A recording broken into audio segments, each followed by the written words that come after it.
Rewind-A-Dynamite from the post-wrestling site. AEW, lighting up the fuse. Sit back and enjoy the bubbly as we hear from John and Wai Ting.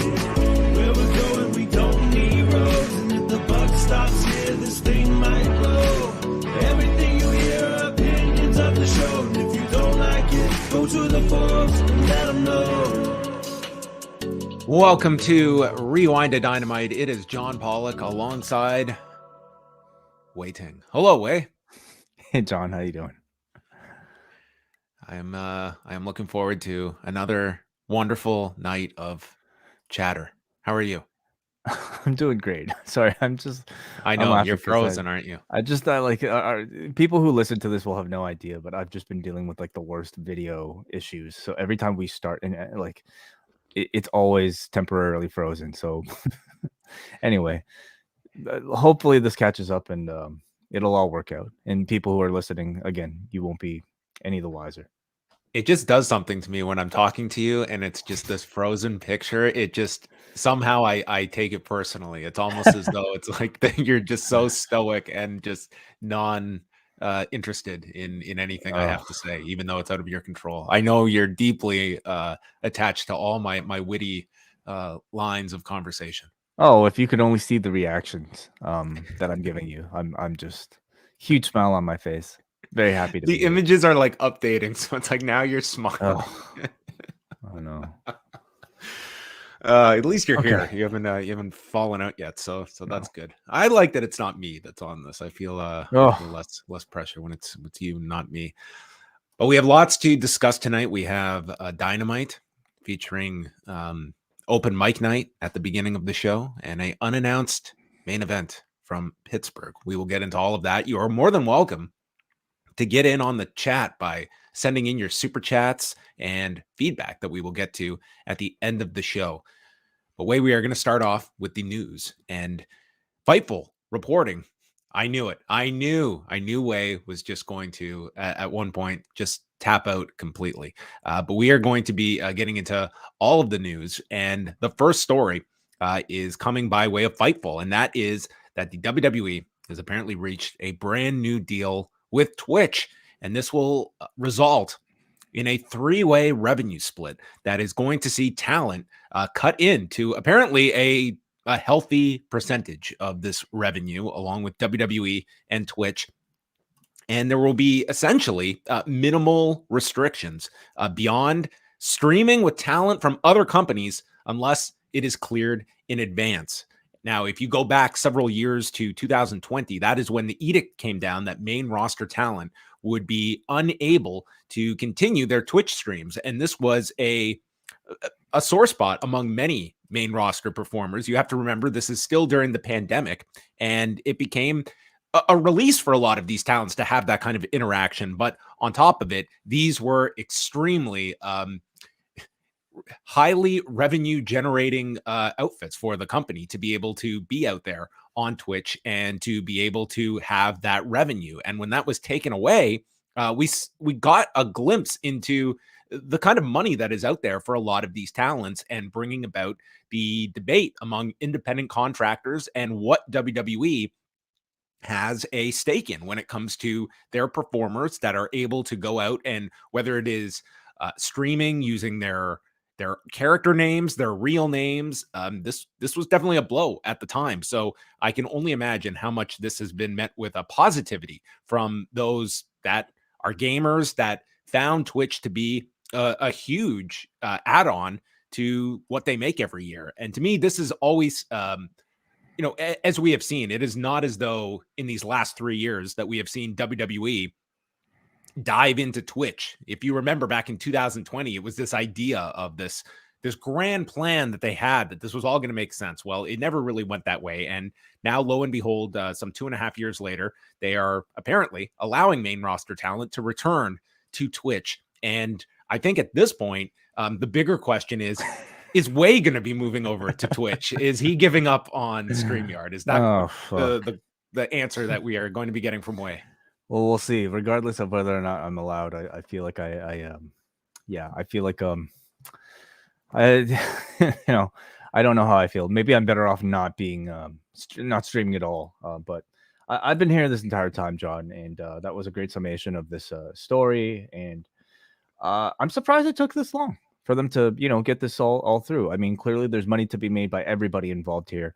I'm sure people that were already established on Twitch that were making a certain amount probably didn't really want to give WWE a cut at all. But if the alternative was to not be able to be attached to Twitch whatsoever, then that probably doesn't really help anybody. So I think it's good. It makes sense for the company. It makes sense it's good for the wrestlers, especially those who don't get normal TV time.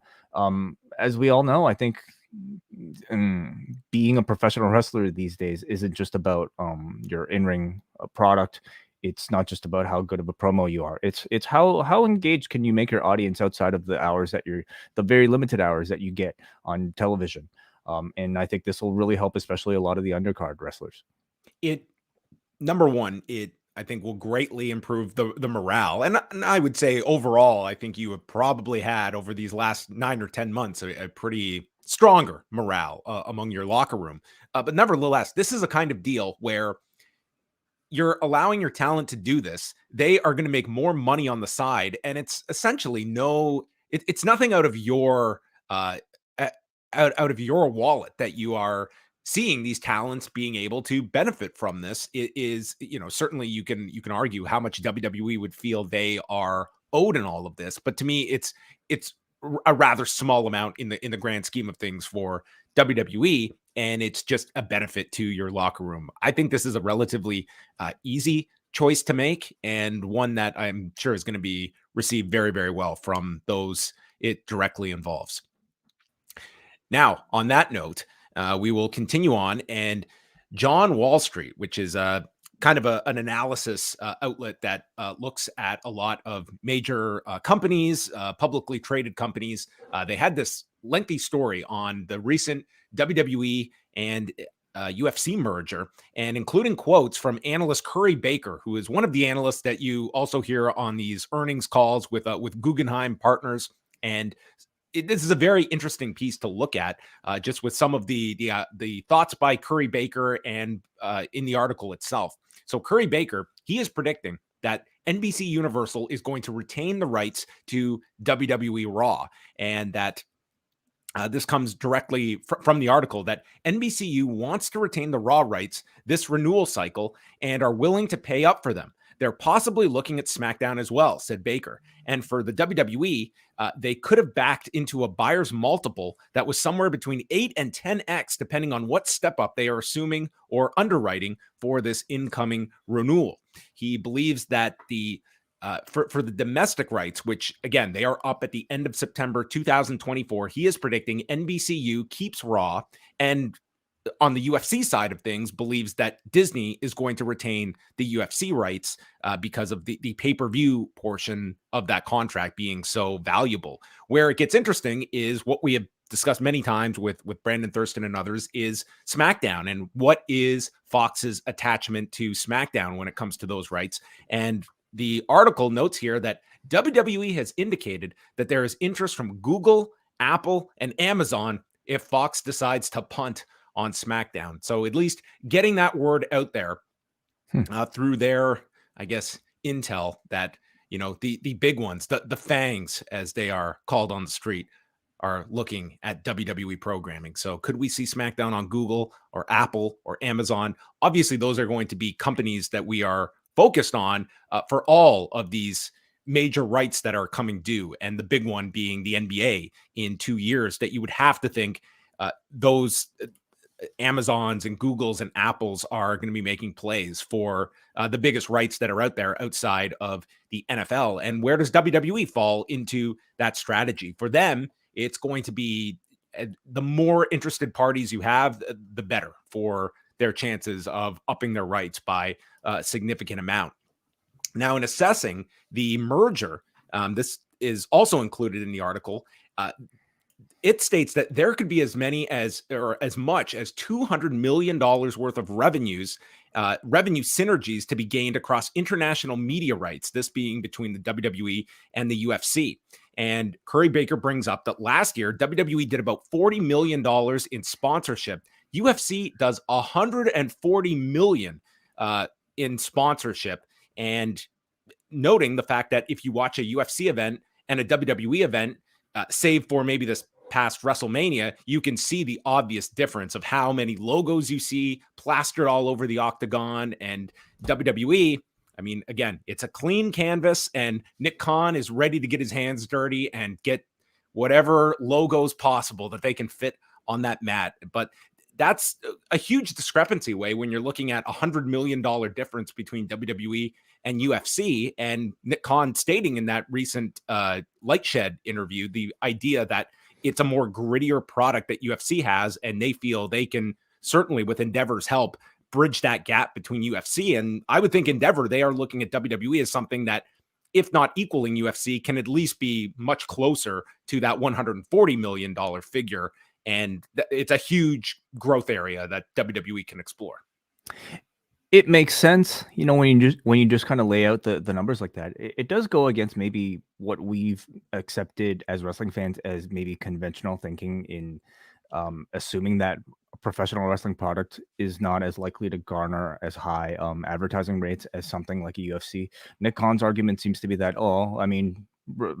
MMA is far more bloodier, and therefore it should be more unattractive to advertisers than what we do, which is a lot more family friendly. So we'll see if he's right. You know, when you kind of think about it like this, it again makes you kind of wonder what's been stopping Vince, you know, from maybe exploring some of these options. Could he really care about the look of his product that much that he would forego potentially these millions and millions of dollars? Or was it just something he didn't really have the sort of wisdom or power or connections to really kind of like implement? So, well, let's see. Yeah, and I mean, when Nick Khan is flat out on the record stating that they're going to be selling off this area, I mean, I don't think they're in the discussion phase anymore. They're in the execution phase when it comes to this. An interesting line in all of this was just exploring the idea of why this would have made sense for Comcast to buy the company when you're looking at the increase in rights.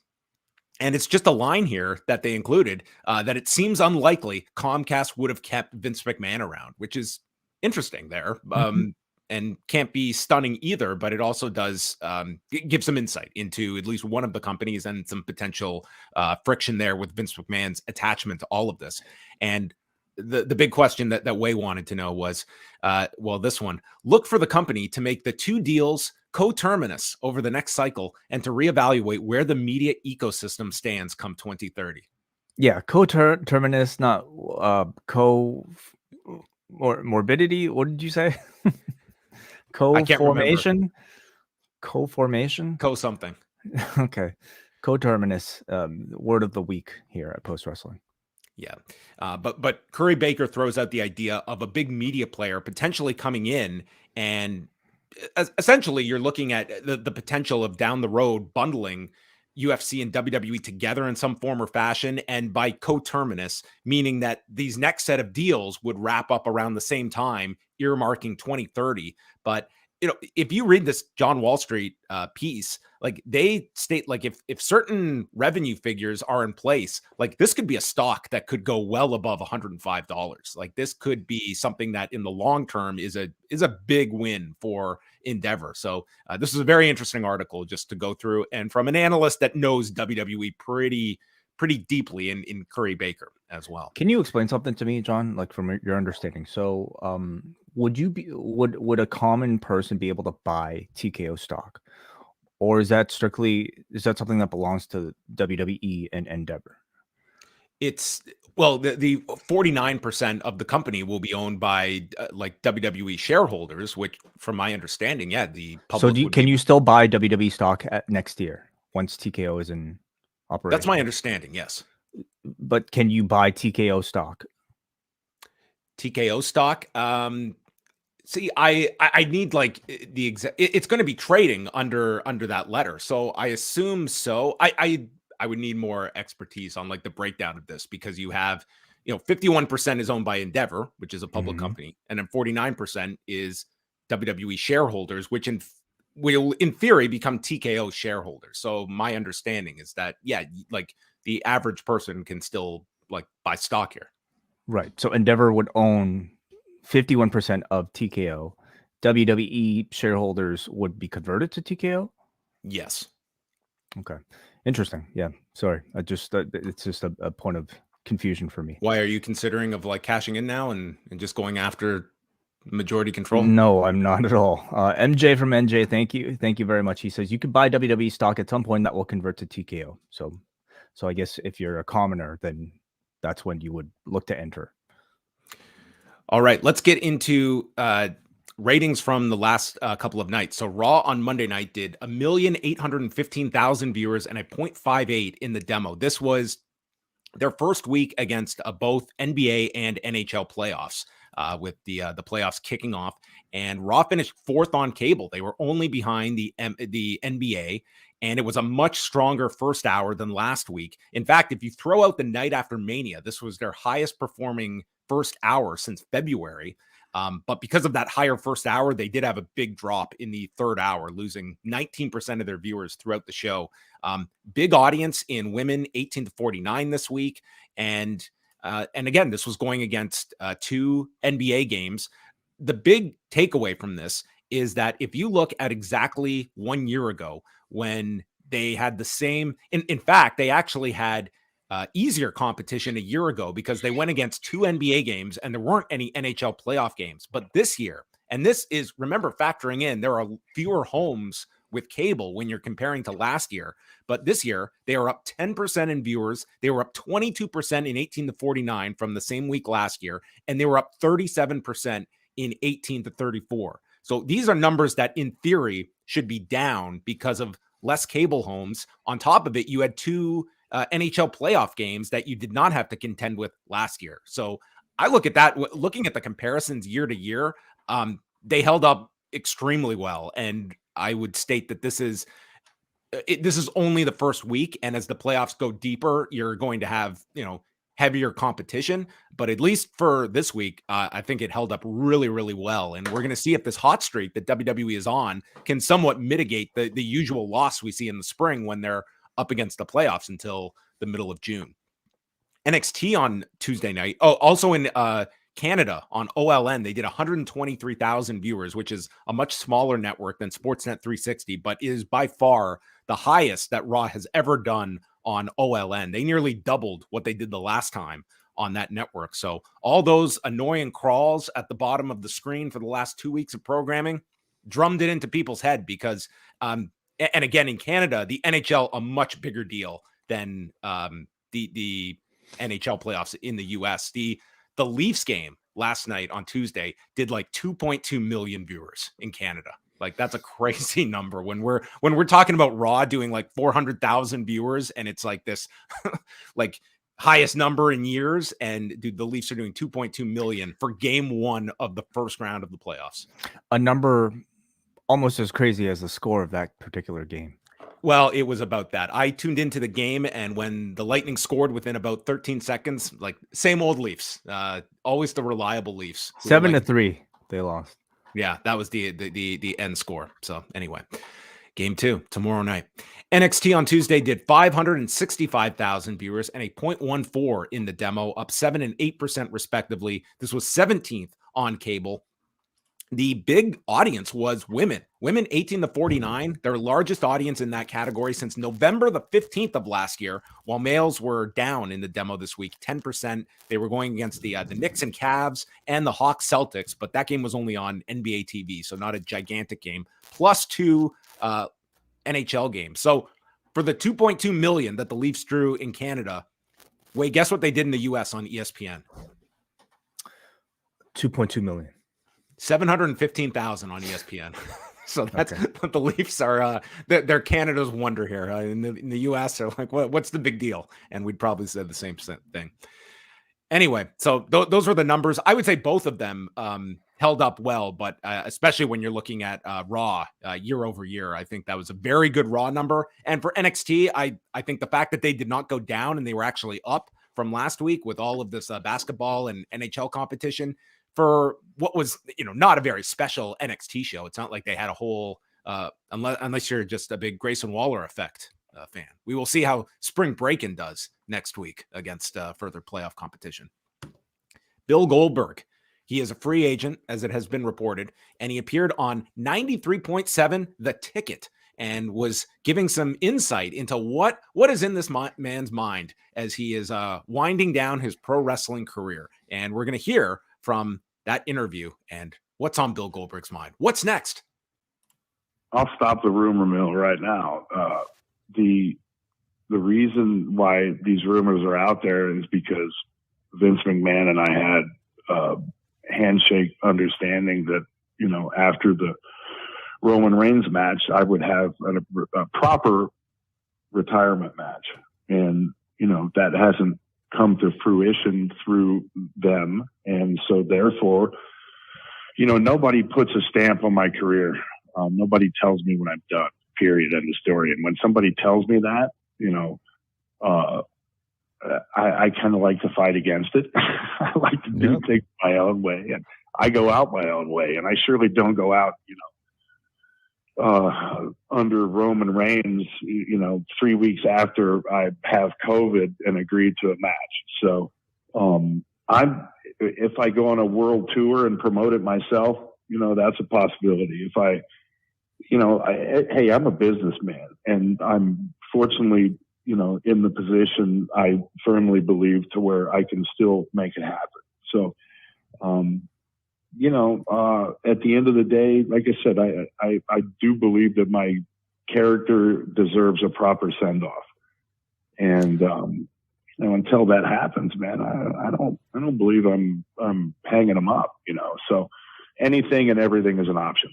And like I say, I'm very much leaning towards promoting it myself and doing a four city world tour. So let the rumor mill start up after that. Well, to Bill Goldberg, the businessman, I'm going to give this free advice that doing a 4-city tour and going the live event route yourself, please don't do it. Does not. Why not? I don't think.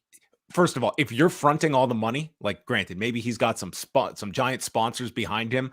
I just do not see a appetite for just the amount of money you will sink into that I just don't feel you will have a viable market for that kind of a venture. Do we have any numbers on how the Ric Flair last match did? The attendance we do, and it did do very well SummerSlam weekend. So that is an outlier that you have, certainly. 4 cities, though. Could you have taken the Ric Flair final match into 4 different markets? Do you think that there would have been? I don't think 4 is that ambitious, you know, especially like Flair. I actually would have said yes, depending on maybe the caliber and roster of opponents. Like I think 4 for Goldberg. Goldberg is not as big as Ric Flair. Is there the appetite? I mean, I do question it myself. Are there the opponents on the indie scene? Yeah, I think there are. There are plenty of options. Bill Goldberg and Jimmy Lloyd.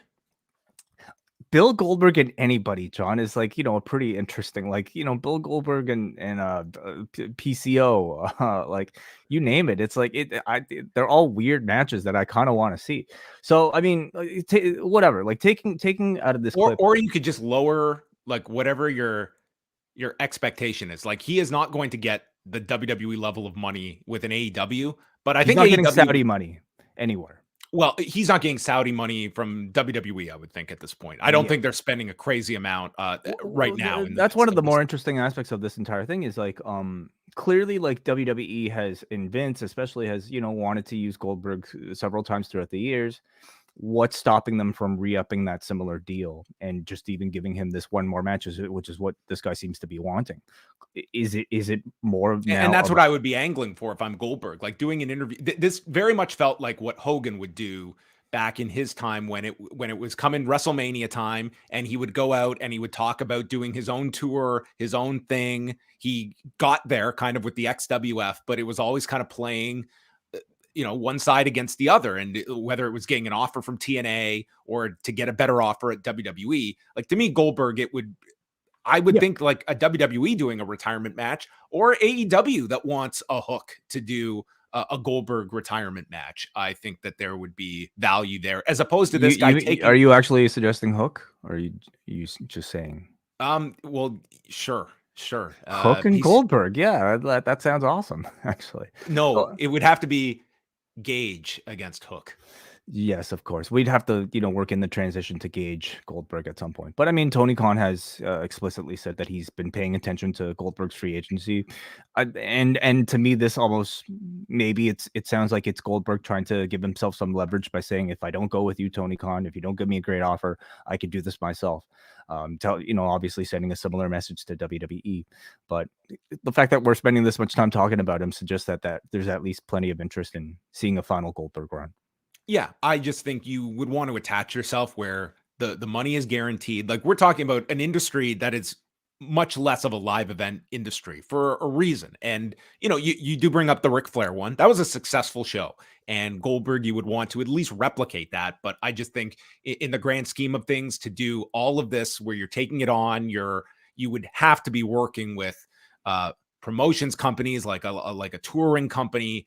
It's just a lot to sink in for pro wrestling versus the option that you could be very valuable to either company. And we'll see. Like, his asking price, I'm sure it's not low. And he's not going to just do this at such a reduced rate that it doesn't make sense for him as well.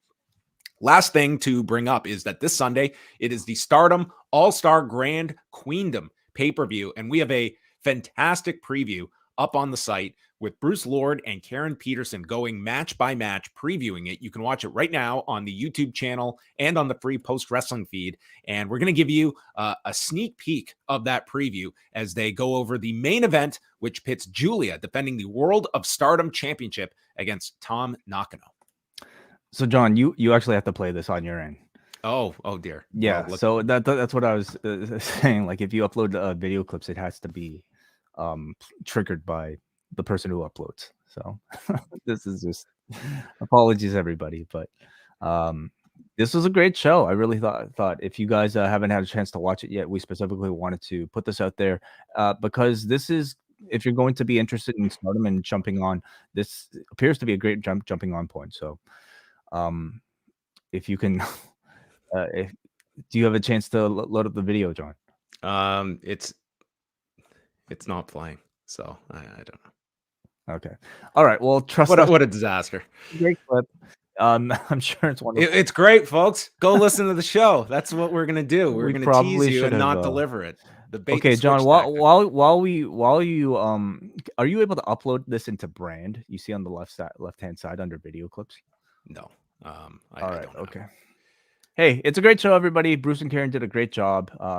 Go and catch up on everything to do with Stardom. We've got, what else is on the card? Do you want to go through it?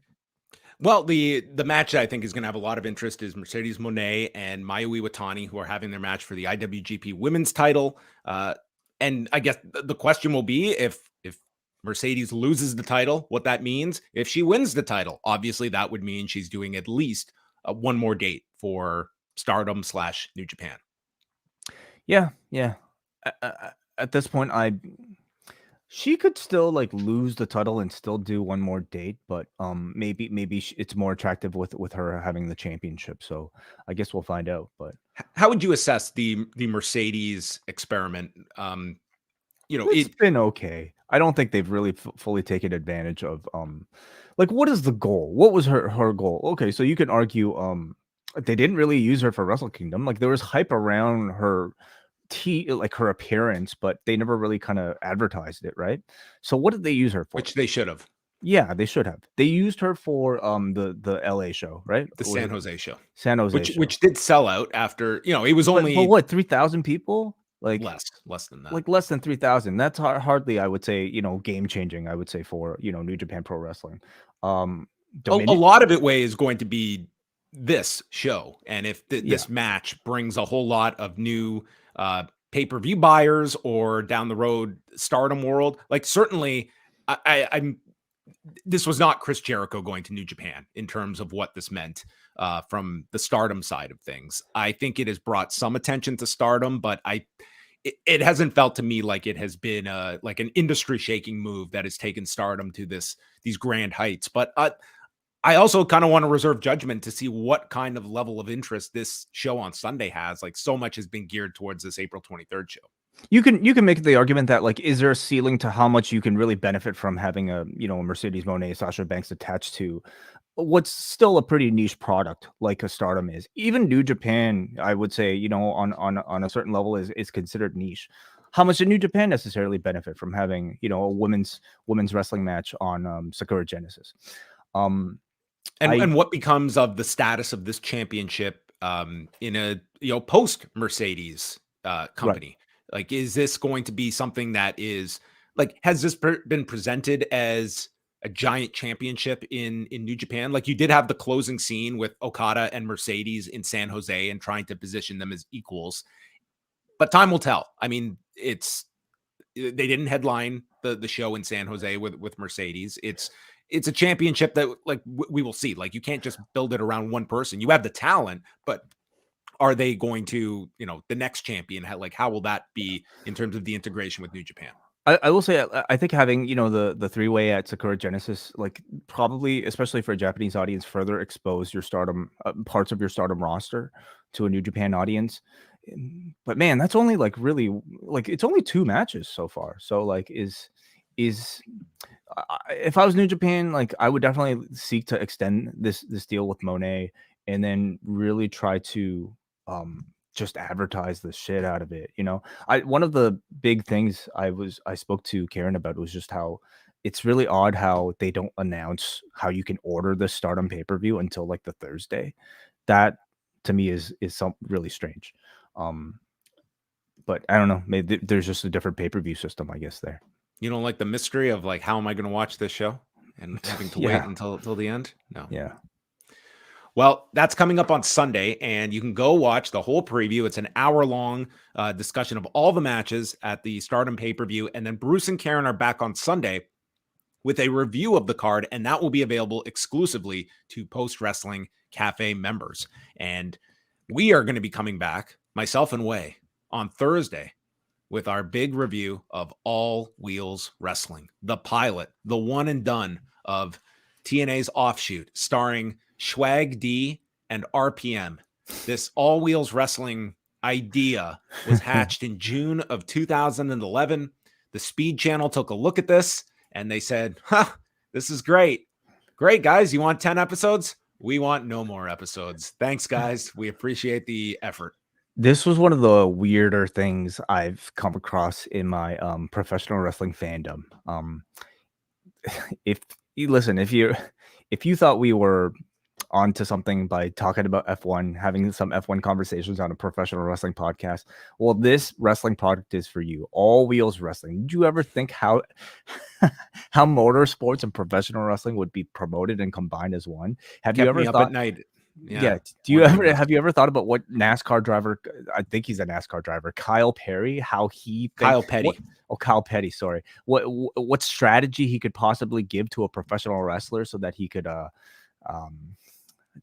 earn the top points and get to pole position. It's one of the weirdest things I've seen, and it was absolutely wonderful to talk about. So that's coming out tomorrow in the Post Wrestling Cafe. So check all of that out.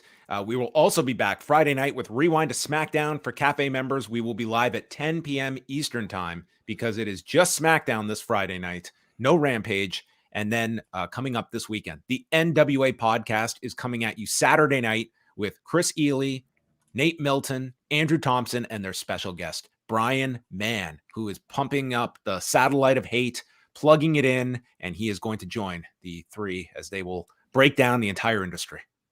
Yeah. Always good to catch up with those guys once a month. So I'm looking forward to that. Live here at youtube.com/postwrestling. So check that out Saturday night, and then WrestleNomics Radio coming up this Sunday. Now we are going to get into Dynamite from the Peterson Event Center in Pittsburgh, Pennsylvania. A really hot crowd for the majority of this show. A lot of it built around Britt Baker, but it was not as though they were just here for Britt Baker. I thought this was one of the better crowds we have had in some time for AEW. That it was typical that weekly we would get these super hot crowds, but they're a bit more spaced out now. But this was a great crowd. Agreed. Yeah, they sounded really good all night. So to open things up, Jack Perry comes down and is immediately interrupted by Sammy Guevara and then Darby Allin. So 3 of the 4 pillars are in the ring, and it is time for each of them to have their mic time. Darby says he's known Sammy the longest and likes him the most, but that Guevara is the least qualified to fight for the title because he is seen as a follower. Whereas him and Sting, they are equals. It's not the Sting Appreciation Society. Guevara became TNT champion on his own, and he thinks that Jericho is holding Guevara back. And if you have a problem with that, you can come confront us about that. Jack Perry, he then refers to, if that's your name, what's your name this week? Jungle Jack. He says that you worked the least out of all of us. You were part of the California clique coming in here while I was living in my car when you got signed, and I was jealous. But then I saw what you were all about, and I wasn't intimidated by you at all. It's now Jack Perry's turn, and he brings up the face paint that Darby wears and seeing kids in the crowd with the face paint and asks if they really know what Darby Allin is like. You're antisocial, you're unfriendly, and wait for it. Cover your ears, kids. You're rude. You rude. Well, nobody likes somebody like that. Come on. And it says to anyone who doesn't view him, he's rude to anyone that Darby doesn't believe is cool. And this is your backup. You are here because you couldn't make it as a skateboarder. Stuff was getting heated. So Perry then turns to Guevara and calls him a dirtbag, but he respects Guevara because what you see is what you get. He puts his life on the line out here, but you're still a scumbag piece of shit. Guevara tells Perry, you're just like MJF, both handpicked to be here. Back at Double or Nothing, the first one, I was on the pre-show watching Bret Hart come out for a match between MJF and you.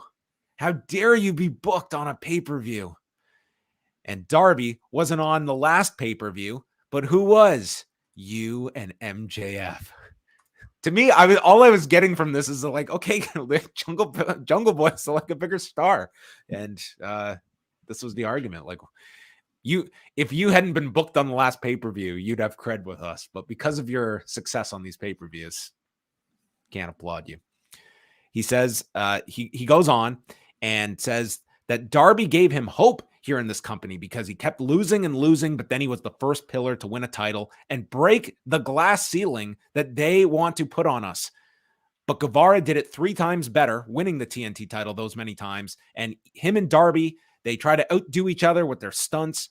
And now it's Darby's time to watch me become AEW champion. And Jack Perry gets the last word in saying, I'm going to do it for everyone that supported me since day one. You did not like this.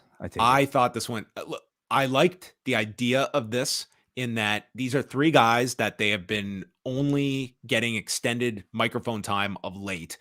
Number one, I don't think your audience loves the opening like promo style that brings them back to something that was a criticism of WWE at a time. Number 2 was I thought especially Jack Perry was very uncomfortable talking for this amount of time. And if you're going to do a 10-minute promo segment, it's got to be incredible. And I know that you have to give guys opportunities to grow, but in the moment, I feel like this did struggle for the 10 minutes or so that it lasted. And when you have MJF come out at the end, it sort of shows you the level that these 3 are clearly not at yet. Right. But this entire program is to, hopefully be able to bring those guys up to an MJF level. I like this, dude. Like I enjoyed it. And I'm not somebody who feels like AEW can't have the opening speaking segment. If anything, I feel like they should do it more because I think you have a lot of guys who are incredible wrestlers, but who haven't really been able to establish character. And I think it's something that AEW needs. I could see maybe people being turned off because it's something WWE does, but I think some things WWE does are right. And I don't think AEW should just shy away because the other company I'm not saying like don't do it, but I think that it has to deliver in a really spectacular way. And I don't think for Dynamite, for your first show, it's like you've just, to me, you've got to have an incredible 10 minutes. I mean, I don't know if this was necessarily incredible, but I felt it delivered. You know, we've seen each of them have their confrontation with MJF. All the heat at this point has been put on MJF, and now we establish the grudges that each of them have with each other because we're going to go to those individual matches. I thought they almost all of found pretty convincing reasons of why somebody would dislike somebody else. You know, especially when you had the baby faces go after each other. Darby resenting Perry for being signed before he was, while he was still living in his car. Perry calling Darby out because of, you know, his failed dreams of being a skateboarder and professional wrestling being his backup plan. And even Perry professing his respect for Sammy over Darby. I feel like these are things that wasn't he going to be a filmmaker, and then he dropped out of school when they wanted him to change his, so this is maybe his third plan. He's probably going to be at a lot of things. Yeah, maybe plan number 3. So I thought they effectively, like, you know, put in some shades of gray here, and I effectively kind of drove interest in some of these individual matches. Of the 3, Sammy has, I think, the best delivery of them all. Perry, yes, he's absolutely the least developed on the microphone of the 4 of them. And I think that's no secret. He's kind of mentioned that himself in his promo. But he's shown improvement, and hopefully at some point he will get to the level of the others. Darby, to me, though, is probably the most complete and most marketable character of the 3 of them right now. So, yeah, well, please continue with the rest of the segment. Well, MJF comes out and the place goes nuts for him. And he comes out, and just to solidify that they're not behind him, he insults Britt Baker, and he spoke with Tony Khan, and Tony Khan has come up with the Pillars tournament. Tony Khan has come up with a tournament to decide who is going to be the challenger at Double or Nothing. So one of the 3 will get a bye, and that person is going to be Darby Allin, who he chooses from a hat. And instead, it will be Guevara against Jack Perry. And he teases that this is going to be at a future date, but instead he cuts himself off and says, no, it's happening tonight, playa. And it is a very rare, unannounced main event that is going to happen tonight, with the winner facing Darby next week in Florida. And then he tells Mike Mansouri to play his music and get out of here. Yeah, unusual for AEW. Maybe a bit of a last minute type of booking decision. I mean, obviously Tony Khan could have just like went online, could have tweeted out, "Hey, we're gonna have a tournament for the such and such, and it's all gonna culminate in Double or Nothing." And by the way, Darby Allin gets a bye. He could have put all of this into 230 characters or however long a tweet is. But they chose AEW Dynamite. Yeah, they chose to do it on TV, which I think is the better, you know, way to present it. Timeline wise, though, you wouldn't necessarily expect them to have to rush this because they've got so much time before the pay-per-view. Well, right? I don't think they are rushing it based on the finish here, and I think that everyone's still believing we're still getting to the 4 Pillars match. How do you figure that though? Because that's the other interesting part of this is, I mean, this whole time I think I had initially thought, okay, we're going to get a 1-on-1 out of these few, but then they did such a great job of promoting a potential 4-way that I think the audience really started to want the 4-way. How can you possibly justify, though, like results between 2 different matches to lead to a 4-way?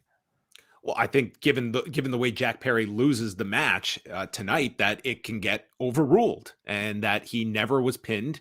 And I think ultimately that would not be the way that you would be just taking Jack Perry out of the equation. I mean, I felt it's pretty solid that we're getting this 4-way at the end. And I'd also say that to headline this pay-per-view, the 4-way is stronger than any one of these individuals challenging MJF one-on-one.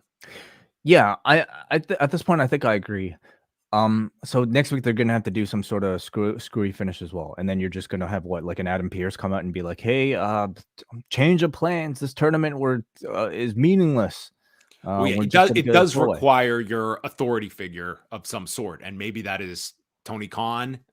Which again, I'm not crazy about that aspect either, but that to me is probably a necessity of that tool if you're going to overrule a match result. But how I guess satisfying is it to just have an entire tournament that is basically meaningless at the end of all of this? Well, how did it feel to have a main event tonight that was kind of meaningless with a count out finish that we never get? It wasn't meaningless though. One person advanced. It did, but I think that result, well, why would you not just beat Jack Perry then? Why are you protecting Jack Perry if he's not being built up for a title match?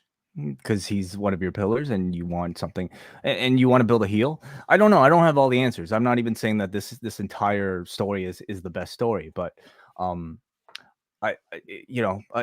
guess my question is, are we still going to get the 4-way out of this, or could we possibly get a 1-on-1?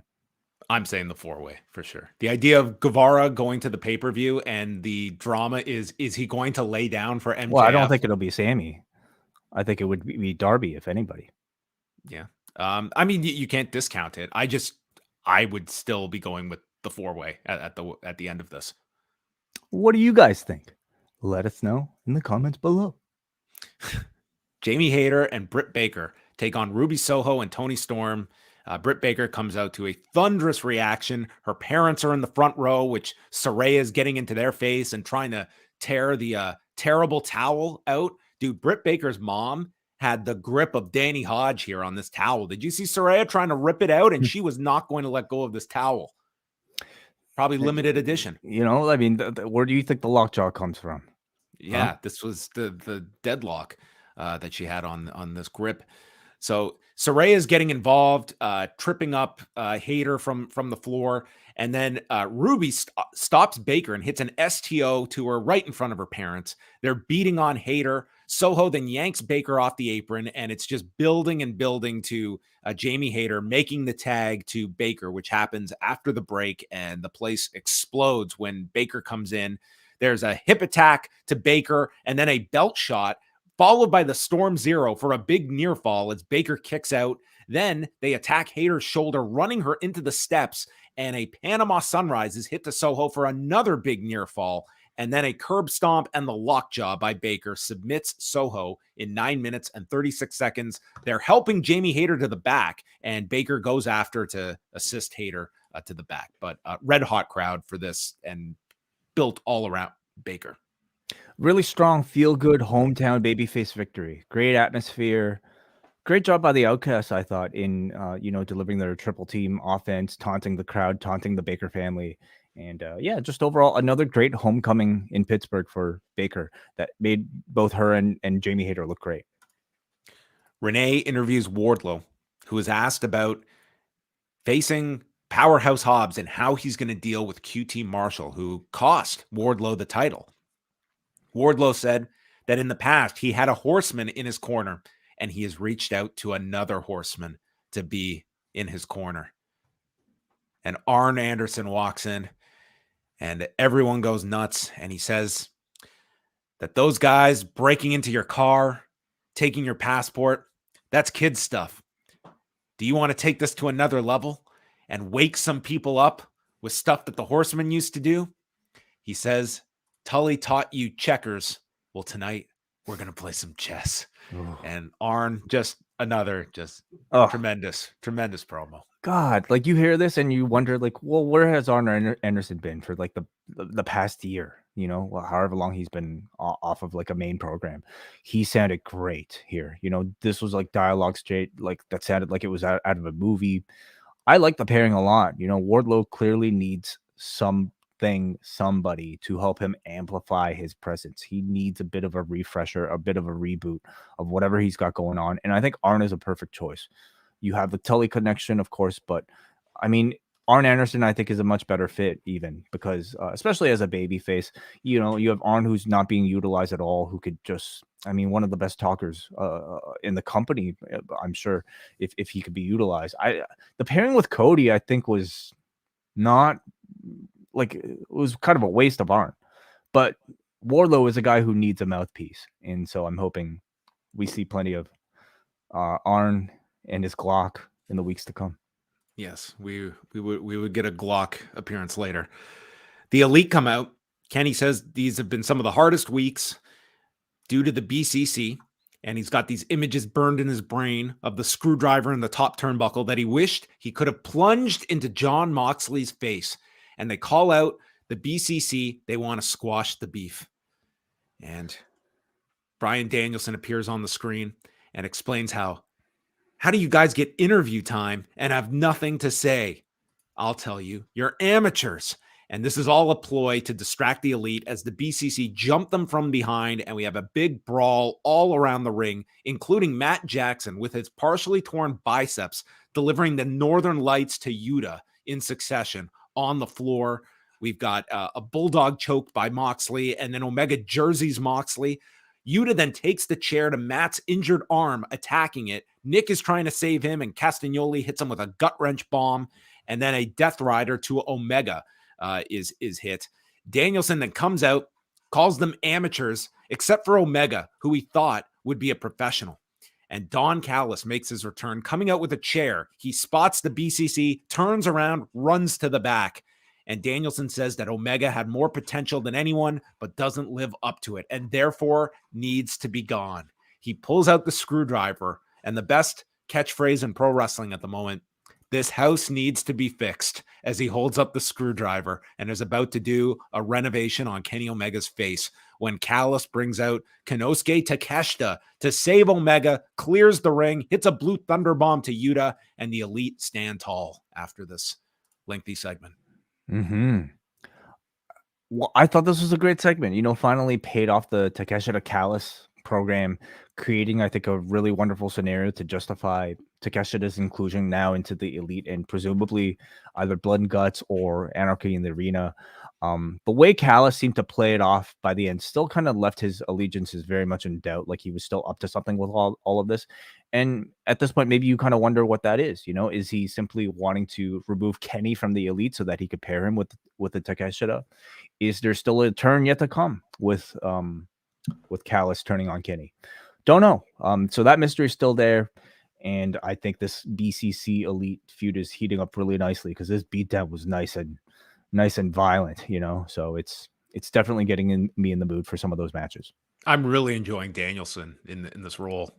I love that he is the one that doesn't get his hands dirty. He is the one that is just like the overseer of the BCC. It's almost as though like he's also absorbed the Regal role, but in a more prominent like oversight where it's like his, he lets the other guys be the ones that, go out and do all the dirty work. And he's just there to kind of be the guy that gloats.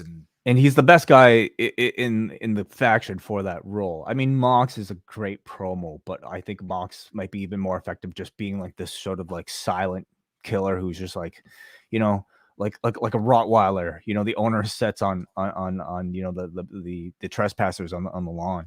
So, wow. When do you think they'll announce?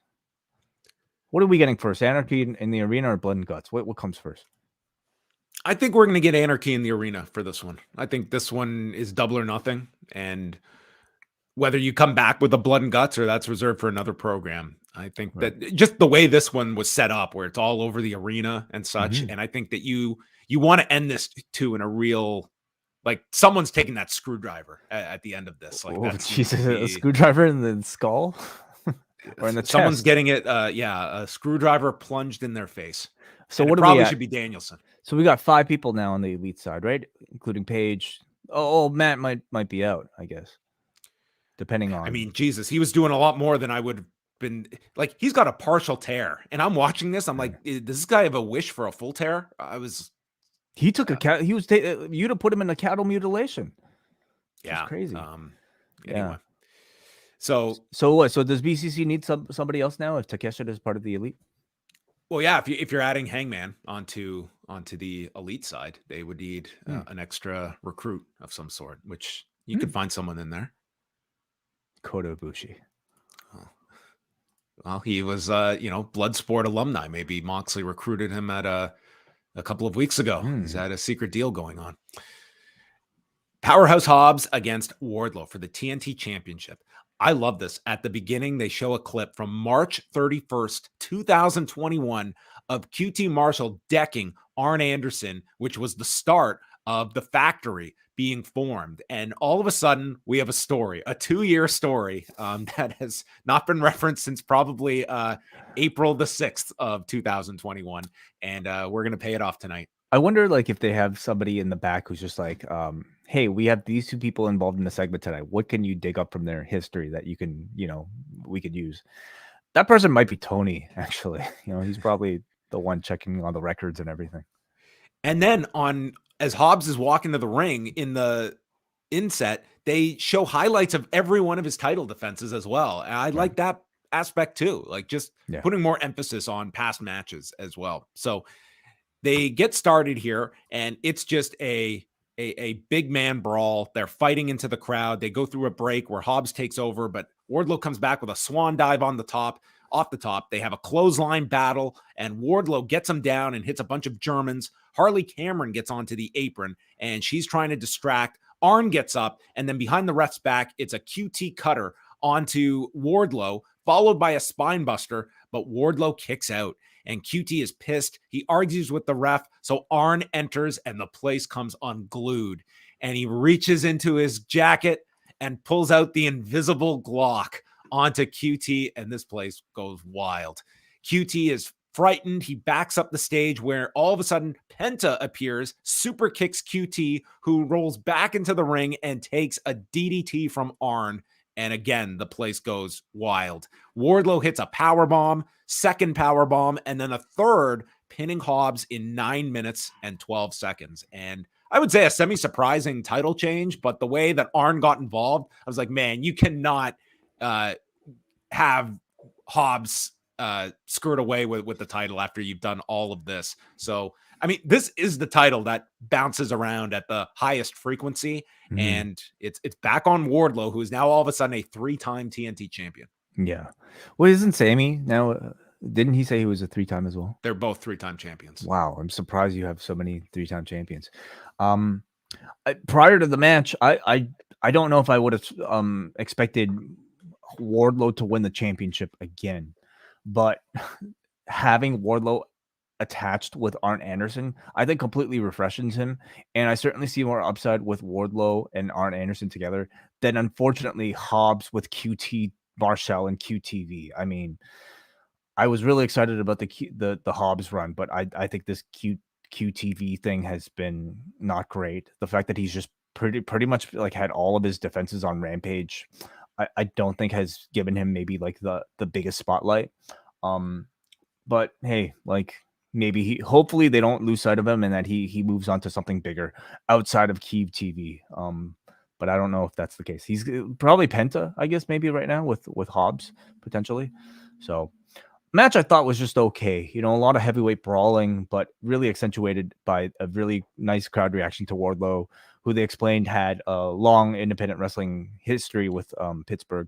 Yeah, and they originally said it was like his hometown, but then they more so explained that, you know, he's from Ohio, but like his independent career, very much that he had a big presence in Pittsburgh. So, yeah, Arn stuff was wonderful. Well, that was it. This match was so fun because the crowd was so hot for Arn, and it was a reaction that, quite frankly, like Wardlow needed a reception like this, and a big win for him on top of it. And it looks like moving on to Luchasaurus, who came out with Christian, and they just stared them down. So you could get some great promo segments with Arn and Christian as well.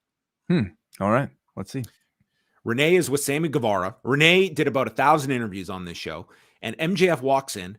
Guevara explains they're not friends, so what do you want? And MJF explains, we got off on the wrong foot in the inner circle. He offers Guevara a guaranteed spot at Double or Nothing, but he has to lay down, and Guevara just has no interest in this and turns him down and says, I'm going to beat Jack Perry, I'm going to beat Darby, and then I'm beating you for the title. And MJF brings up how the odds are against him, and he will guarantee him a spot at the pay-per-view while also giving him a blank check.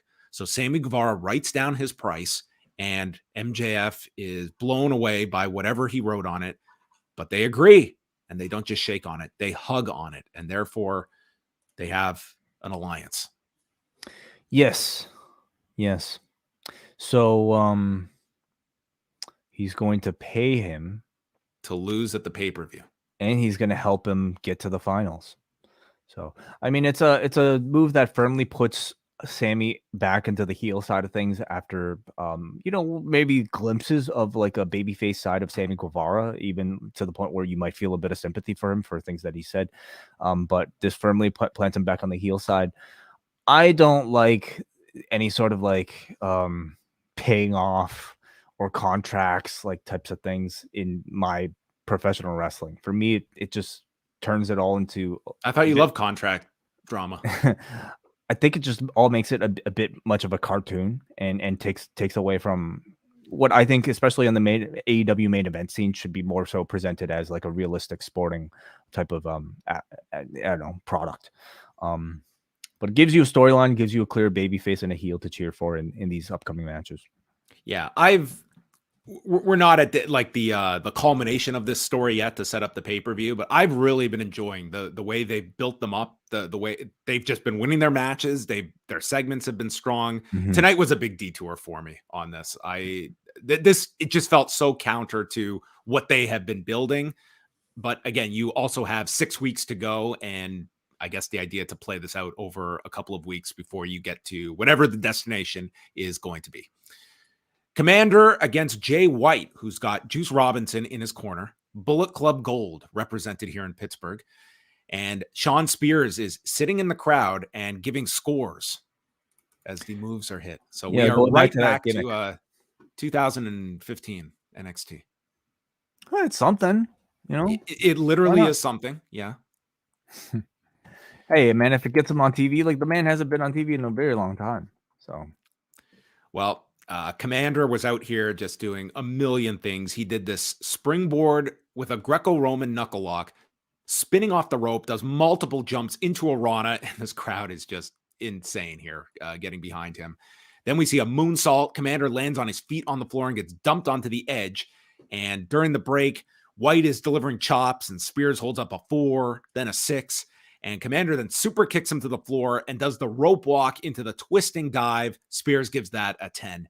And then a rope walk shooting star, but it's a delayed cover, and they're trying to explain he landed on the knees, and then a springboard Phoenix splash for another 2 count. The Blade Runner gets blocked, and then it's Komander on his back, hyperextending the arm, which is turned into a sleeper suplex, with Jay following with the Blade Runner to win in 10 minutes and 45 seconds. Spears gives this performance by Jay White a 5, but Tony Khan gave it a 10 because afterwards he announced that Komander is all elite. Oh, interesting. Wow. Okay. Yes. Interesting. Did you know he's off the Demand Lucha show next week? They said it's a travel issue next week, which interesting. So he's done with AAA, like, or I mean, I guess you can go back and forth, right? Well, he was with a smaller group in Mexico, and I don't know like how the whole deal worked, but it was like a smaller company in Mexico. But yeah, he's going to have a pretty significant presence now. Well, he certainly earned it, you know, over these past few weeks. So congratulations to him. The match itself was kind of interesting. Like this was an interesting, totally different styles. Yeah, interesting first match for Jay White, because I don't know the last time I don't know if I've ever seen Jay White work like a luchador, you know, at least of this sort of like purely lucha level, like a Komander. And it was like, it wasn't a spectacular match.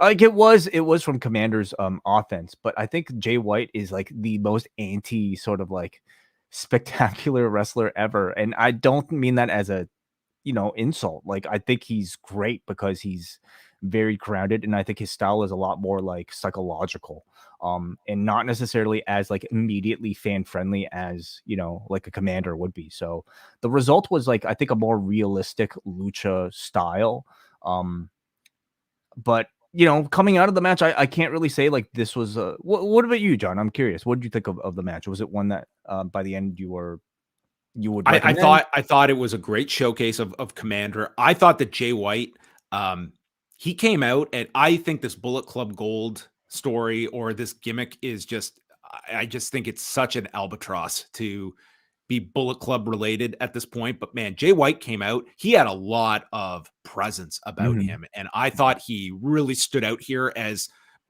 pretty much playing Komander's base. And I do feel like this guy could be like, the whole appeal of Jay White was just, you know, figuring out all of these ways towards the Blade Runner. And it's a very effective way to structure a match, but it's going to depend on your audience kind of gravitating towards that. So I enjoyed this. I wouldn't say it was like a blow away great match, but I thought overall, both guys had a really nice showing in all of this. And you do have a program moving forward with Jay White. It's Komander that I hope is not one that it's sort of like the fancy new toy, and then he signed, and then is a guy that you see here and there, or it's like a de-emphasized. I feel bad. We say this every time. Well, that's it. It's like you don't want another Action Andretti. Yeah, or Dralistico, or like just name them, John. Like that, it's inevitable. Okay, unless the guy can like it shouldn't be happening when we could very well be in a space where Sunday is the only day they're not putting out a show. Like we should have time for everybody. Yeah, we'll see. I certainly hope the best. It was an interesting choice. Like I'm not sold on like using Jay White this way. Like this is very firmly a mid card like role for him. You know, being involved with like a Juice Robinson and Ricky Starks, who's on the ascent. But like I would say Jay White has enough cachet that he can move in higher. Ricky Starks was on the ascent, but man, he got de-emphasized. Like since that, it's been over a month since the Jericho match at the pay-per-view. And what has he done in the last 6 weeks? And that's a lifetime in this company. And you know, having Sean Spears attached to this again, like I think the wrestling could be fun, but really with Sean Spears, you're talking about somebody who's really kind of starting from the bottom again. And is that really where you want to insert and introduce somebody like a Jay White, who again doesn't have the most like fan-friendly immediate style, but is a wonderful main event player, especially on the microphone, especially like when he's in there in these long 30-minute matches against, you know, guys studying their counters to their finishes and everything. Is this the best feud for him? Hey man, let's see how it continues, I guess. Well, Juice attacks Sean Spears, who is sitting in the front row, and Jay White joins in. So it's 2-on-1 when Ricky Starks runs down, spearing Juice, but Jay White bails, and they're going up the ramp. So those are sort of your directions here. Ricky checking on Sean Spears as well as Komander. Renee interviews FTR, but before she can interview him, or the two of them, she alerts them to an attack from earlier in the day where we see the varsity athletes and the makeup of the Trust Busters, whatever the latest iteration. It's the varsity athletes plus Slim J, I guess. Because like off the tongue. Oh, because what is it? Weren't Ari and Slim J were Trust Busters, right? But Ari somehow joined the varsity club. Yeah. Varsity athletes, whatever. They were attacking Mark Briscoe. So FTR, they had like mental telepathy here. They knew exactly where Mark Briscoe was. They run to a room. No. Renee pointed out the room. They just happened to be right across, doing the interview right across from the room. Okay. So he's being checked on, and Jarrett, Lethal, Dutt, and Satnam Singh are already there, and they're already checking on him. So Mark says he's ready to go. And both sides are arguing who is going to get revenge. And Briscoe decides, I want you two, referring to Dax and Cash, to team with Jeff and RPM and go after my assailants. And that is what we are going to get on Rampage. So we did this weird 8-man last time on Rampage, and they're going to do it again this week with sort of this odd, like partners that don't quite function having to work together. Can they get along? Let's find out. I think this is one that's interesting. I mean, you know, these are like at least in story, the people that are closest to Mark Briscoe. Between Jay Lethal, we had RPM and Swag D here. That's it. I know. With the mastermind behind it all, and Jeff Jarrett. That's it. Yeah. With FTR. So let's see how this turns out. I think Mark Briscoe, like his charisma is just incredible, even in a little segment like this. Just how is he not Human Cyclone? Mark Briscoe. The Briscoe brothers, what car would they be? What's racing style would they be? Probably a pickup. Yeah, pickup. Okay. Chris Jericho and Adam Cole come out, and Adam Cole's mother is in the front row. So the parents were getting some nice comps at this show. Cole says he studied and idolized Jericho. Even his catchphrase was inspired by Jericho. Read Jericho's first book when he was in high school and wanted to be just like Chris Jericho. So he respects Chris Jericho a lot. Jericho thinks for a minute and tells Cole, well, I have absolutely zero respect for you. You're an arrogant SOB. You interrupted my celebration.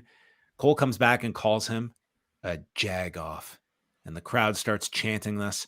And Cole asks, who is the real Chris Jericho? The egomaniac that uses the J.A.S. to win all his matches? Or the GOAT, one of the best to ever do it? I think the real Chris Jericho is an insecure, fickle, stupid idiot who's also rude. Jericho says, I am not a jagoff. So we will be getting merchandise and probably a trademark within hours. Is this, it's a Pittsburgh thing, right? Is it a Pittsburgh thing? I've heard that term. Chiefly used in Western Pennsylvania, a stupid, irritating, or contemptible person. Why is that so specific to Pittsburgh? I'm not sure. I think it's a sports thing, probably. Okay. Well, Cole does not impress Jericho, he says. And Cole, you shouldn't want to meet your hero or idol. Just walk away right now. Leave the ring that I've built.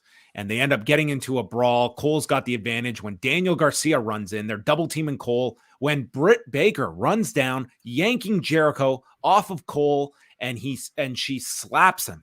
But then the Outcasts appear from underneath the ring, where I guess they've been since the opening match, just hanging out there. So. And they attack Baker, and this is all explained as a Jericho setup. Yeah.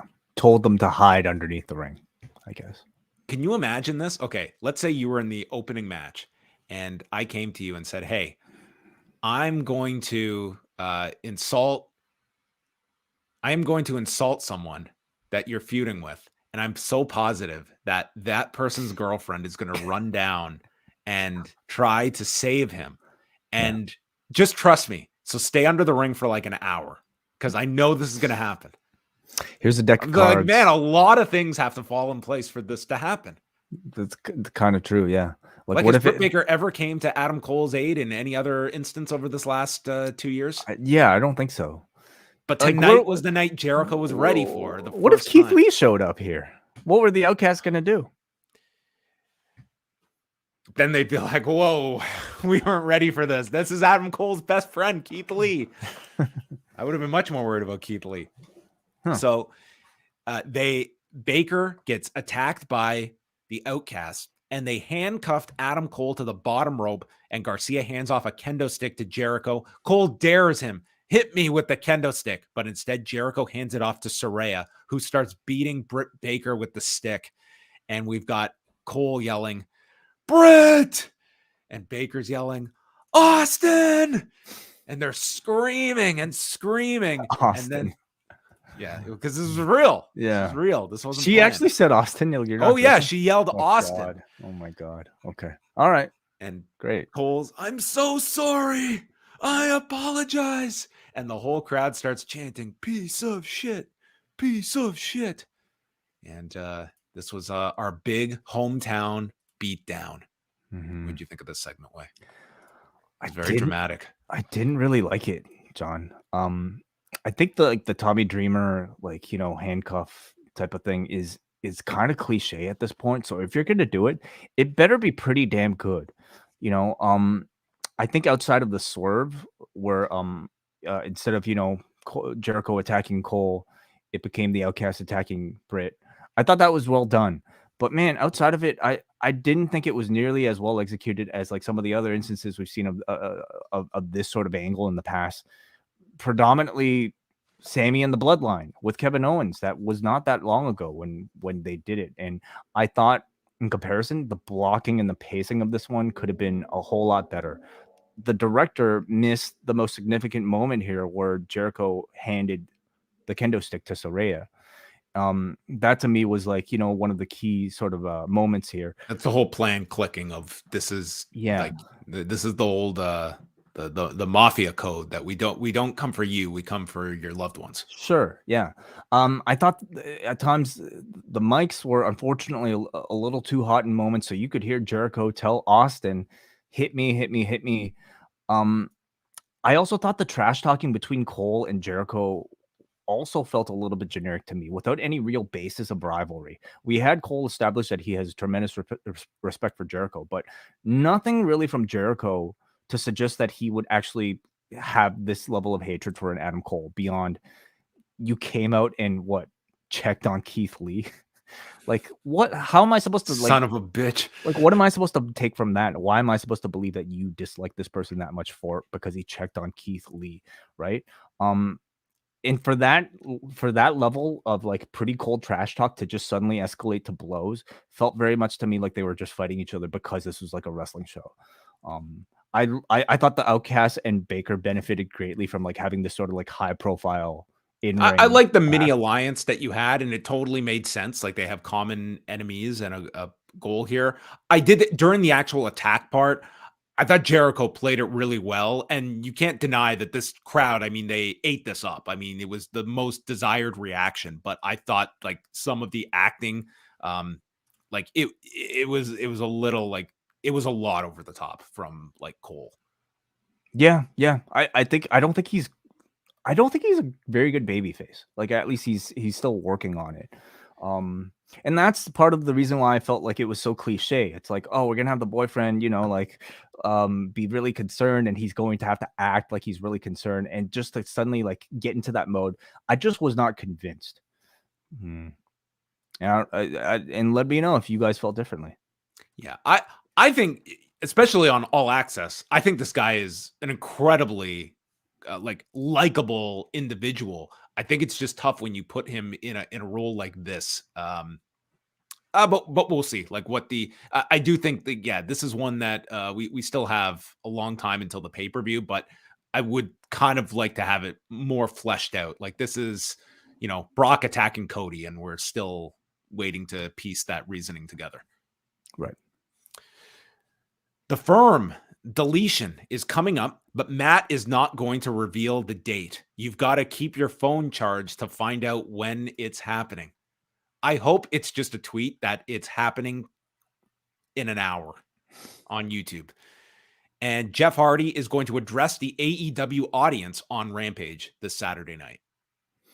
Right. So I'm very curious if this is Jeff talking about his whole arrest last year, or if this is just going to be another,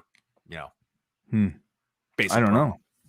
Not sure. You're sort of led to believe that, addressing the AEW audience. I mean, what else would you be addressing them over? So these are tapings, right? They taped it tonight for Saturday. So I guess we'll find out soon. Well, we could always check. Unless it's one of those backstage segments. I would think it would be in front of the crowd, but maybe we'll find out.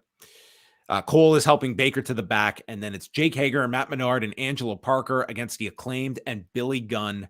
Max raps about Bud Light with everything going on this week. Draymond Green, terrible towels. What's going on with Bud Light? They were it's a long story. So they were doing a campaign with I'm trying to remember, like there's various companies, because Jack Daniels was involved in this. Essentially, they were using like a transgendered spokesperson or something like that. I haven't seen like what exactly the ad was, but this got people boycotting Bud Light and Jack Daniels. Okay, because they had a transgender. Why don't you look this up for the I'm just reading headlines. I don't want to misrepresent it, but all right. You got to be up to speed on all of this when you're listening to a Max Caster rap. So the stipulation is, if the Acclaimed and Billy Gunn lose, then they have to join the J.A.S. until Double or Nothing, and will not be able to scissor during that time. So big stakes here. At one point, Billy Gunn gets tagged, and the place goes nuts. And Shabani just says, "Look at the size of Billy Gunn." Yeah, he's big compared to this roster. Yeah. He's also 59. Yes. Parker lays out. Well, you get bigger as you age, John. This is my goal for 59. Yeah. So Angelo Parker lays out Anthony Bowens with an object, and the announcers are trying to figure out what was that, and they determine it's a loaded comb. Not just a comb, a loaded comb. He took out the body of this comb and put a substance into this comb and hit him with a loaded comb. Do we just add loaded to any object and it suddenly becomes a loaded envelope? It's a loaded, avocado. Like, this is one of the stupidest weapons this is the stupidest weapon. This is up there. A fucking loaded comb. Like, then he misses and hits Jake Hager by mistake with the loaded comb. And then Billy Gunn takes the loaded comb and he breaks the loaded comb as Angelo Parker is empty, which is the opposite of the loaded comb. Yeah. And I know that, like, I always thought it was a nice, can I just end this? Like, Rival mic drop in 618 and it ended. Like, I know Parker like pulls out the comb all the time. I think you could stab somebody with it like that. I would believe, but I don't know why you'd need to necessarily call it a loaded comb. Do you know I had one of these when I was a kid. We went to, you remember Black Creek Pioneer Village? Oh yeah. So I went there when I was like 8 or 9 for a school trip, and I went to the gift shop, and they had these combs that you could press the button and it whips open. And so I took it to school the next day. It was confiscated because I was told that it looks like a switchblade. Like, it's not a switchblade. It's a comb. It's a loaded comb. And they said, no, the only place you can have a switchblade and a comb is on the April 19th edition of Dynamite. Jeez. Wow. No other time. But yeah, they took this thing away from me. I mean, it looks threatening, doesn't it? It looks like a switchblade. It is. Absolutely. I mean, yeah. So, no, I thought this was stupid. And I think this entire feud is a waste of the Acclaim's time.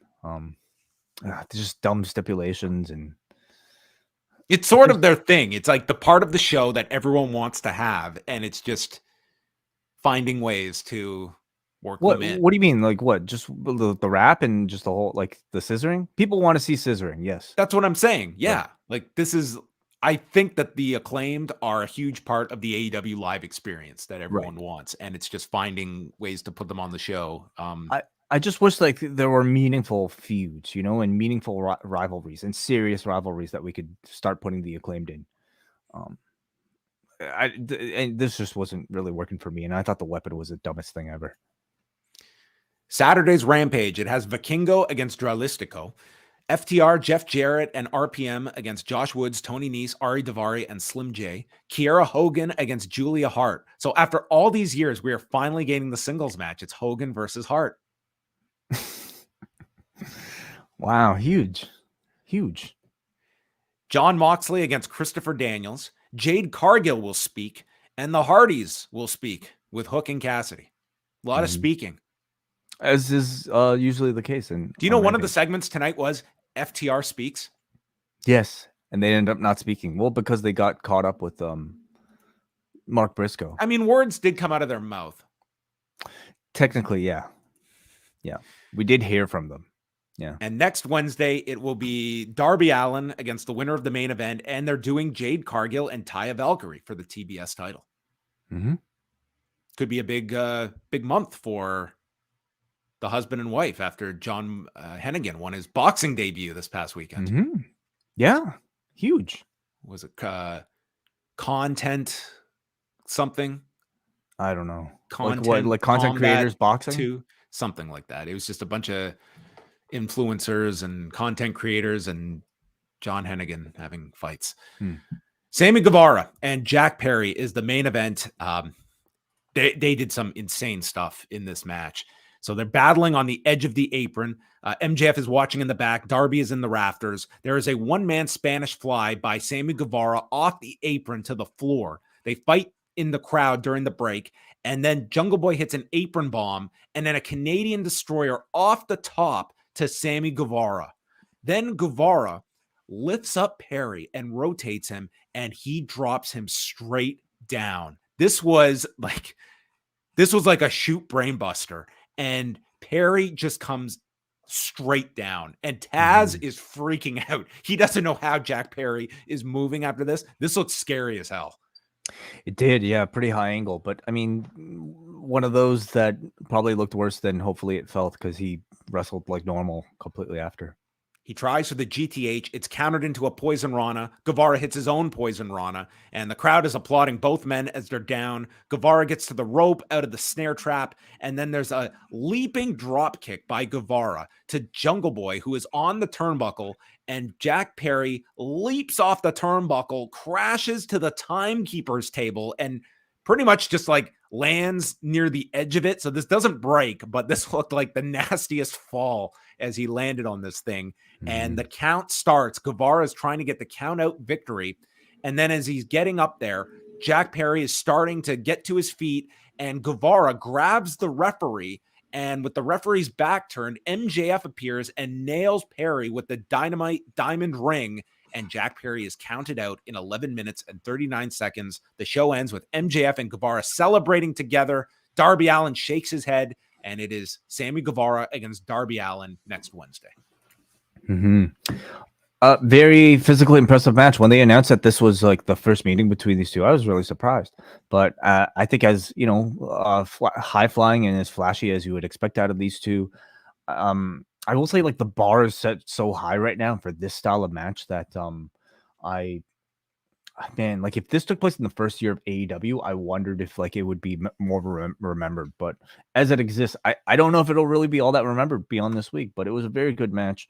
I don't love this sort of gimmickry with the MJF cheating stuff, but it almost like really telegraphs a Darby win. But maybe they'll use it as an excuse to get to the 4-way. Yeah, this was a Dynamite that it was a very good main event. I was frightened at some of the spots in this match. Like, I feel like we're really just like pushing it, and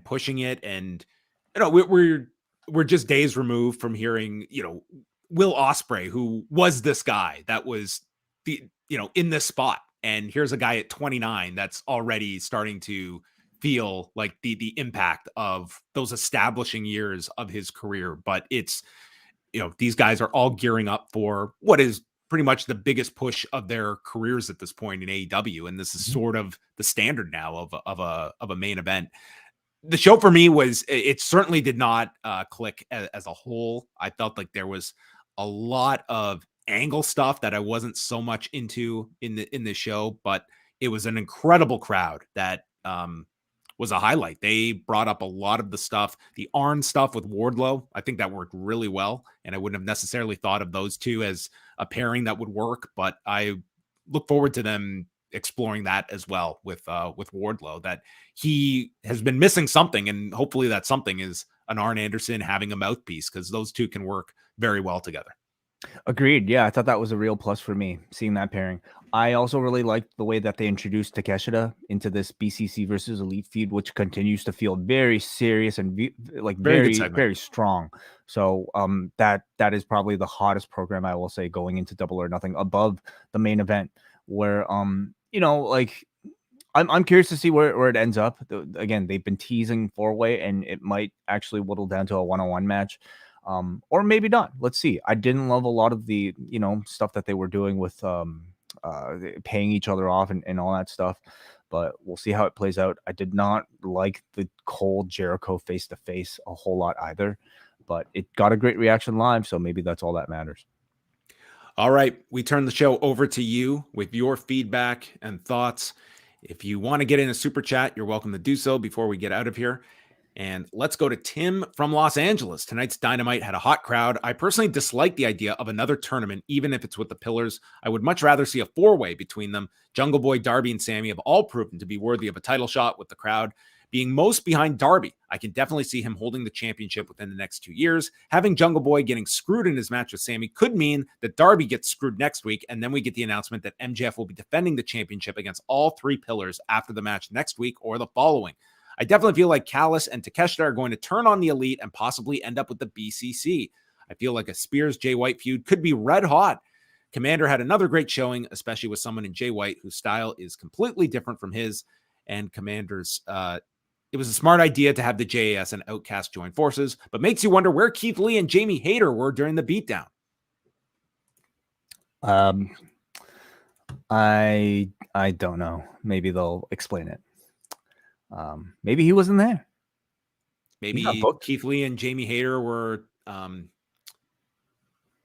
getting a sneak preview of next week's All Access, and they were watching in the back. Possibly, yeah. I don't know if I see Takeshita turning on Callis.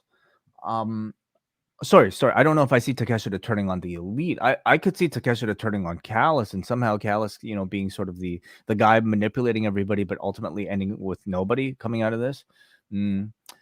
There are a bunch of interesting directions where you can go with that. Let's go to our super chat, who says from Jake, who sends $2 to say, "Go Oilers, go!" All right, are they doing well? No clue. Thanks, Jake. Let's go to Brian, who sends $5 to say, "Congrats on the CN Tower climb. Do you think Jericho ever accidentally poked himself with his spiky jacket?" Hopefully not. I don't think that it's that easy to poke yourself. Would you rather get hit with a spike off his jacket or a comb? I'll take the jacket because it's far less stupid. Let's continue on with Chris from South Bend. I thought the opening... Okay, this is, I think, an entire recap of the show. So I am going to condense this. I thought the opening segment was very effective and got across the begrudging respect shared among the three men while accentuating their mutual intense dislike for one another. The swerve that we are apparently getting a one-on-one bout at Double or Nothing was interesting, and I personally prefer the small tournament to a four-way featuring all of the parties involved. I'm personally pulling for a Darby MJF encounter, as much like way I thoroughly enjoyed their opening match several years ago. Goes on to say here, overall, I thought tonight's Dynamite was a very strong outing. I enjoyed it thoroughly. Thanks for reading. All right, let's go up next to Jordan from the Bronx, who says the TNT title doesn't have any consistency. Hearing Excalibur say that Wardlow's previous 2 runs in the last year were 5 months and 3 days long helped highlight a frustrating title. Now Hobbs drops it in 5 weeks back to Wardlow just to immediately start a feud with Luchasaurus. As a Hobbs fan, I was looking forward to him having a long run as a dominant champion. But from the way he won it to the goofy QTV stuff, it's a disappointing run. As for the match itself, they had a really fun mean guy match. They have good chemistry for 2 guys with a similar style and experience. Yeah. Where do you think Hobbs goes after this, John? Penta, I guess, is what they were teasing with the QT. Yeah, I mean, that's like the holdover that those were 2 of his defenses that he had. So you could do something with the Lucha Brothers, whether it's Hobbs joining off with another member of like QTV or doing something. I certainly see Hobbs having still a lot of upside. I mean, I look at the TNT title and a lot of like the secondary titles, that the idea that you're going to have these long reigning champions. I mean, it can work, but you also have so many of these figures that we're talking about. Like, how are you going to get focus on people? And one of those ways is, flipping these belts around at times. So, the follow-up is always key. And we have seen this is a cycle where sometimes you are featured and then you become, background for several months. And that's going to happen in this company. And it could happen to Hobbs. It's possible. He also says heel interference making the refs look incompetent has worn thin with me. At this point, heels can only win with interference, and if it doesn't work, they lose. Swerve last week, Hobbs this week, and the Outcasts every week. Sammy in the main event. It's brutal. I'd love for some heels to get quality wins without the need for help, or at the very least, limit the interference throughout the show. Listen, I think the handling of the refs is a big sore spot on this show. It's very relied upon, way too much of the stuff behind the ref's back, or even not behind the ref's back. It's a constant that they could get so much more if you keep it to limited amounts, as opposed to being a regular occurrence that you are almost expecting, that I think most are. Mm-hmm. Next, we go to Steve Grows Weed. I wasn't happy that Ruby Soho had turned heel originally. I take all that back. She's been on Dynamite every week in the top women's storyline. Instead of working dark, they had one of the best women's matches I've seen on Dynamite, plus a part in the Jericho segment. Huge boost to her career. Smart move. And it's his big day tomorrow. He notes. All right, let's go to Zubin, who says, still so happy to be able to leave feedback to a Dynamite. I'm just so happy to be able to leave feedback. Okay, I've just recently reclaimed my Wednesdays, having completed my grad diploma last week. Well, congratulations to you. That's awesome. Anyway, entertaining show tonight. The BCC Elite segment perhaps being one of my favorites of the year. Danielson's smug heel work right now is some of my favorite in the business. I was stoked to see Takeshita getting something more substantial than a killer TV match. Thanks as always for the great coverage, and congrats on the climb this weekend. We go to Muggin. Making 3 of the 4 pillars face one another to get a world title shot reeks of every other feud MJF has had to date. I would like to think a 4-way is the end goal for Double or Nothing, but tonight's main event finish between Perry and Guevara does muddy the waters somewhat. The TNT title's booking continues to feel lackluster. It was nice to see Wardlow and Arn join forces. I hope the third go-around will be an earnest attempt of stability. Takeshita joining the elite side in their feud with BCC is smart. Takeshita needs more wins. And finally, we got a Derek from Calgary who says, I'd love Takeshita joining the elite side. The stuff with Cole and Jericho was great. Keith, where were you, brother? Great to see they've got Wardlow with a mouthpiece. Arn is a great choice. I wonder where Hobbs will go now. I had such high hopes for him until QT joined him. The first segment went about 12 minutes long, but felt like 20. I'm happy to see they're trying to give those 3 some mic time, but I was mostly anticipating MJF coming in and wrecking the crew in 16 bars. Darby's reaction to getting a bye was out of character. Regardless, fun show, and thanks again for all the great content, post team. All right. Well, thank you, everybody, for the feedback tonight and checking out Dynamite. We made it to the finish line.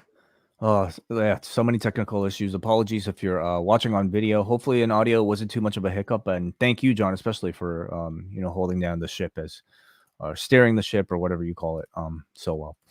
Hopefully, I won't have these issues tomorrow when I return with Jordan Goodman and Neil Flanagan at 3 p.m. Eastern time here at youtube.com/postwrestling for the next edition of The Wellness Policy. We will be exploring mental health culture in pro wrestling with mental health professional and wrestling manager Carl Martin. Carl currently leads ongoing mental health support groups for pro wrestlers and others working in the industry. So this is a guest and a subject and tailor-made for The Wellness Policy. So hopefully you guys will tune in at 3 p.m. tomorrow on Thursday.